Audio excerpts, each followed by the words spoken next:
Chers amis, lundi, le Premier ministre Michel Barnier a décidé d'utiliser l'article 49.3 de la Constitution pour faire passer en force le budget de la sécurité sociale sur lequel nous avions d'importants et graves désaccords de fond. Il y a 2 mois, lors de son discours de politique générale, le Premier ministre s'était pourtant engagé à prendre en compte les positions du Rassemblement national et à écouter les revendications légitimes de nos électeurs qui ont été odieusement écartées par la coalition électorale entre la Macronie, les Républicains et la gauche au cours des élections législatives de l'été dernier.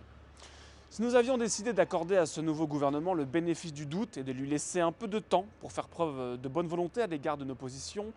il s'est finalement inscrit dans la continuité de ses prédécesseurs, méprisant nos revendications et se comportant comme s'il était majoritaire sur les bancs de l'Assemblée nationale. Le moment était donc venu pour le groupe Rassemblement national de peser de tout son poids et de s'affirmer pour ce qu'il est, à savoir le premier groupe de l'Assemblée nationale et celui qui représente le plus grand nombre de Français en termes de voix.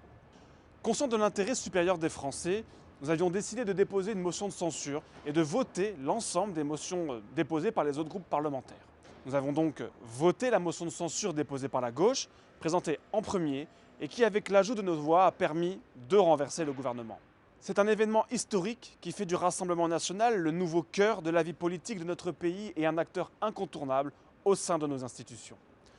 Si beaucoup d'acteurs de la vie politique ont joué ces derniers jours sur les peurs pour sauver leur place,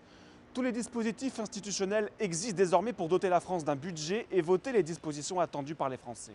La loi ordinaire, bien sûr, par exemple, pour fixer le barème de l'impôt sur le revenu, les ordonnances, mais surtout, le président de la République a la possibilité de nommer immédiatement un nouveau Premier ministre qui sera disposé à écouter les revendications du Rassemblement national pour les Français et à les intégrer dans le budget. Nous ne laisserons plus nos électeurs être méprisés et nos adversaires compromettre davantage l'avenir de la France. Le gouvernement a engagé sa responsabilité devant l'Assemblée nationale. Le Rassemblement national assume désormais la confiance qui lui a été accordée par 11 millions de Français et continuera à porter avec toujours plus de force leur voix trop longtemps méprisée.